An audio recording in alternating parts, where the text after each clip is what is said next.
The security camera alert pinged on my phone at 6:47 on a Saturday morning. While I was making coffee in the kitchen, Marcus and I had renovated ourselves 3 summers ago. Front gate, motion detected. I opened the app expecting to see a delivery truck or maybe the neighbor's cat that liked to sit on our stone wall. Instead, I saw my mother. She was standing on the sidewalk outside the wrought iron gate we'd installed when the baby was born, one hand gripping the bars, the other pressed against her mouth like she was trying to hold something in. Even through the grainy phone screen, I could see her shoulders shaking. She was crying the way people cry when they think no one's watching. The kind of crying that bends you forward at the waist. I stood in my kitchen with the coffee pot still dripping behind me and felt absolutely nothing. Not sympathy, not vindication, just a strange, hollow clarity, like looking at a photograph of someone you used to know a long time ago. My name is Diane Chun, and 9 years ago, my mother told me I was dead to her. She said it's standing in the parking lot of the church where I'd just married Marcus Webb, a man she'd spent 6 months trying to convince me was beneath our family. Beneath me, beneath every expectation she'd built for my life since. I was old enough to understand what expectations were. And now she was at my gate, crying for reasons I didn't yet know, but could already guess had nothing to do with missing me and everything to do with needing something I finally had the power to refuse. I need to take you back to understand how we got here. Back to the spring. I was 29 and still living in the small radius of my mother's approval, still measuring every choice against the question of whether Grace Chen would find it acceptable. My mother raised me and my younger sister, Lily, alone after our father died when I was 8. She worked as a loan officer at a bank, advanced to branch manager by the time I graduated high school, and built a life defined entirely by respectability, control, and the belief that love without status was just poverty waiting to happen. She had plans for me. Medical school, or at the very least, marriage to someone from one of the families. She'd carefully cultivated relationships with over 30 years of strategic church attendance and networking events. Marcus Webb was a carpenter. He owned his own small business, building custom furniture and doing finish work on high-end homes.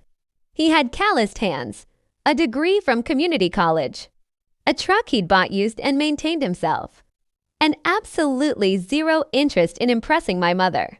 I met him when he was hired to install built-in bookshelves in the house I was renting.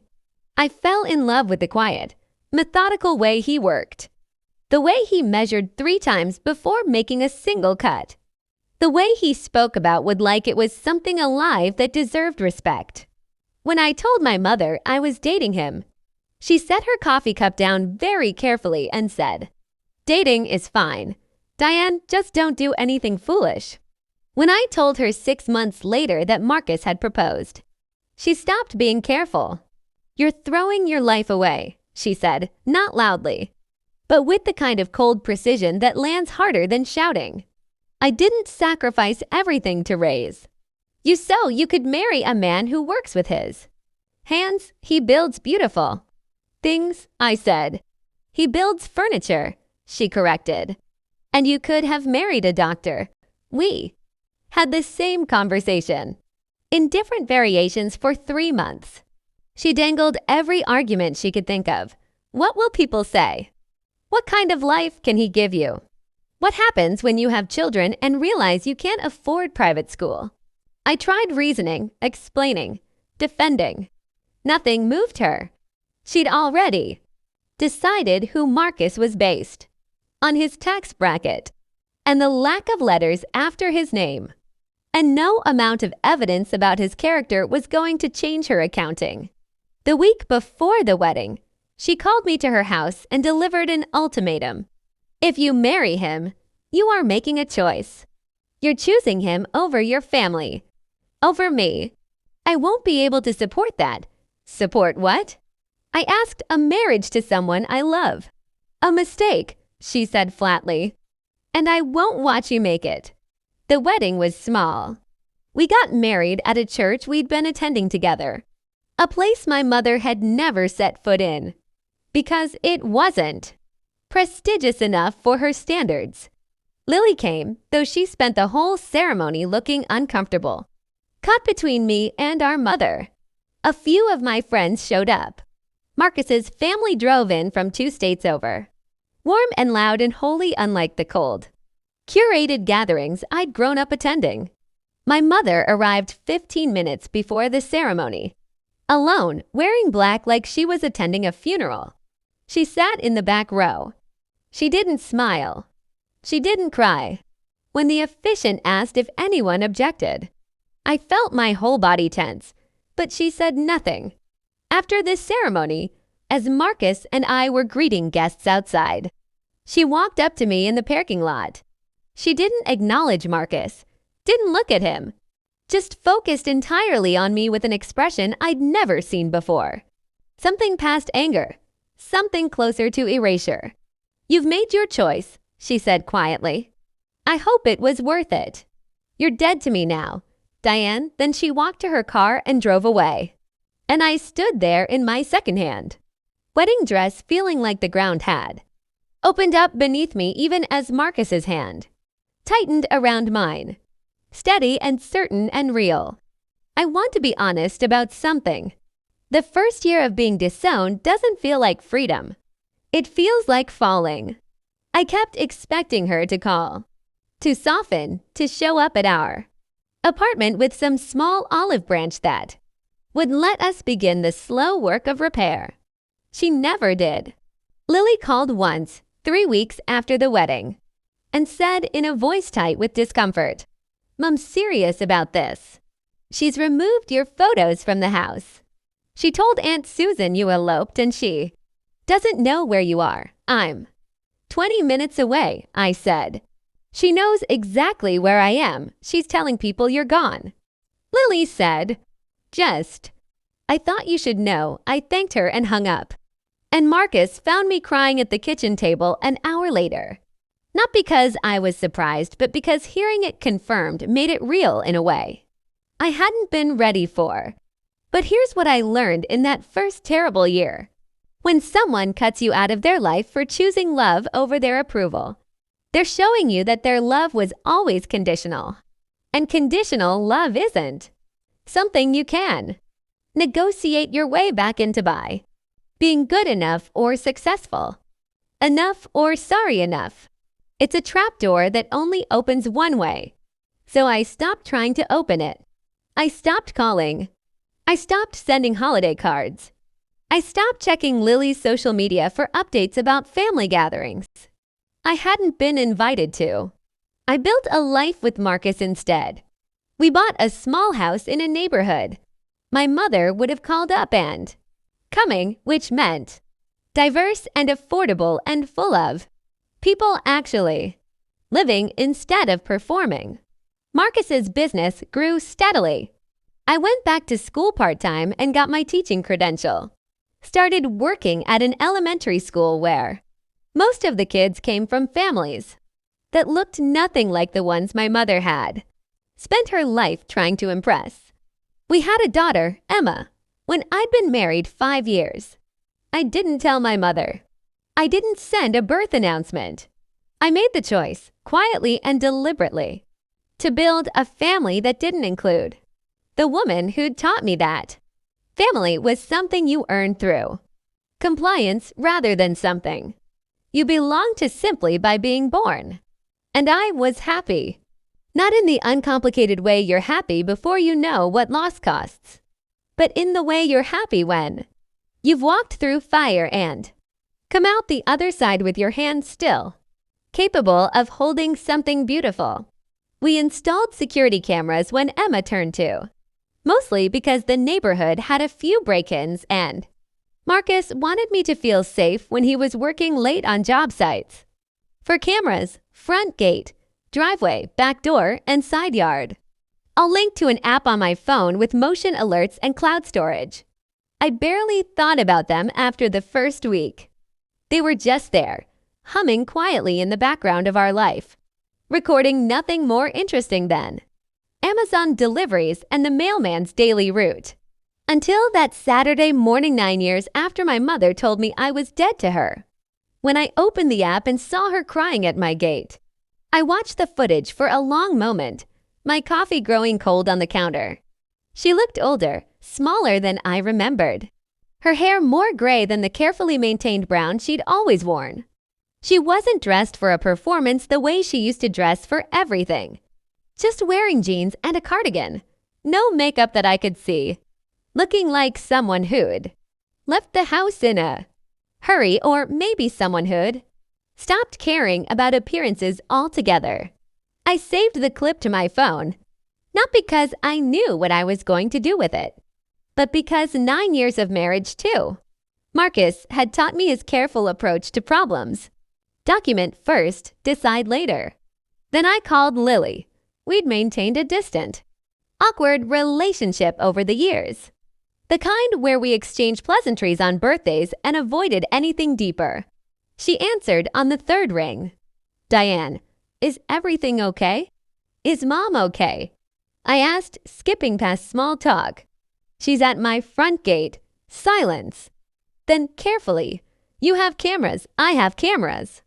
What's going on, Lily? She exhaled slowly. How much do you want to know? Lily told me everything over the next 20 minutes, and I listened without interrupting, my phone on speaker while I poured my cold coffee down the sink and started a fresh pot because this was clearly going to require caffeine. 3 months ago, our mother had been diagnosed with early-stage breast cancer, treatable but requiring surgery and follow-up treatment. The same week she got the diagnosis, she'd been forced into early retirement from the bank due to restructuring, losing both her position and the health insurance that had covered her for 30 years. She'd applied for new coverage but been denied due to pre-existing conditions. Her savings, which she'd always portrayed as substantial, turned out to be far thinner than anyone knew. She'd been living beyond her means for years, maintaining the appearance of success while quietly accumulating debt. The medical bills were crushing her. Lily had helped as much as she could, but she was a teacher married to another teacher, with 2 kids and a mortgage of her own.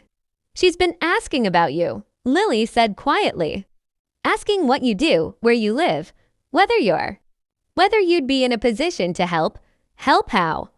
I asked, though I already knew. Financially. She needs help. Diane, she's too proud to ask. But I think that's why she's there. I want to stop here and tell you what I felt in that moment, because it wasn't what I expected. I didn't feel vindicated. I didn't feel like this was karma finally catching up with her. I felt a complicated knot of things. Old grief for the mother I'd wished I'd had. Anger at the mother I'd actually gotten. And underneath it all, a strange protective clarity about the life I'd built that didn't include her and shouldn't be expected to save her now. I'll think about it. I told Lily, don't tell her I know. What are you going to do? I don't know yet. But I'm not making any decisions standing in my kitchen on a Saturday morning. With no time to think it through, I hung up and stood there for a long time, looking at the paused image on my phone of my mother at my gate. Then I did what I always do when I need to. Process something too big to hold in my head alone. I called Marcus. He was at a job site, but he answered anyway. What's wrong? How do you know something's wrong? Because you never call me on Saturdays when I'm working unless something's wrong. I told him everything. He listened in the patient, unhurried way he listens to complicated problems. And when I finished, he asked the only question that mattered. What do you want to do? I don't know, I said honestly. Part of me wants to help her. Part of me wants to walk out there and ask her why it took 9 years and a cancer diagnosis For her to remember she had a daughter, both of those can be true, Marcus said. You're allowed to have complicated feelings about someone who hurt you. What would you do? He was quiet for a moment. I'd probably make sure I understood what was really happening before I made any decisions. You've got the cameras. Use them. So I did over the next 3 days. My mother came back to our gate for more times. Each time, the security system sent me an alert. Each time, I watched from inside the house, or from my phone if I was at work, and I saved every clip. She never rang the doorbell. She just stood there, sometimes crying, sometimes just staring at the house with an expression. I couldn't quite read through the camera's resolution. On the 3rd visit, she brought flowers and set them by the gate, then stood there for 10 minutes before taking them with her when she left. On the 4th visit, she had a piece of paper in her hand that she kept looking at, like she was rehearsing something she wanted to say. I showed all the footage to Marcus, and we watched it together on our laptop at the kitchen table after Emma was asleep. She looks desperate, he said, not unkindly. She looks like someone who needs something. I corrected. That's not the same as someone who's sorry, do. You think she's sorry? I thought about that. I think she's sorry she's sick and broke and out of options. I don't know if she's sorry she told me I was dead to her for marrying you. Marcus reached across the table and took my hand.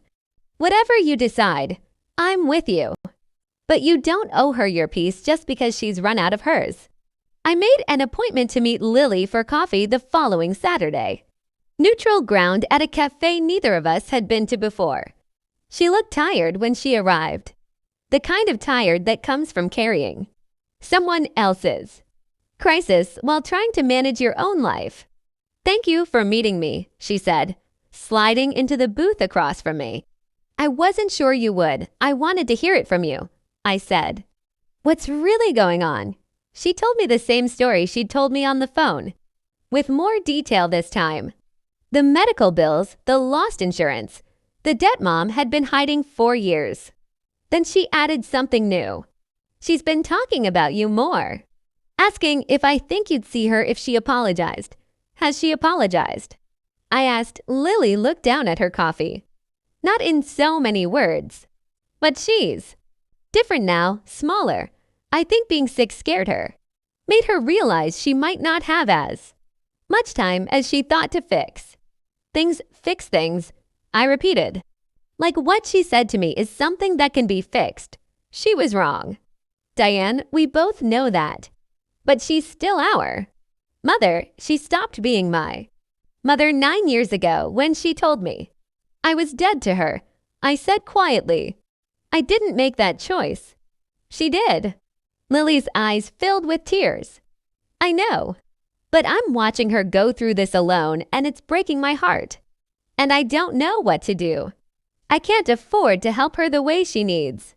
And she's too proud to ask anyone else. And you're the only person left who might be in a position to bail her out. I finished. That's what you're asking me to do. I'm asking you to consider it. Not for her. For yourself.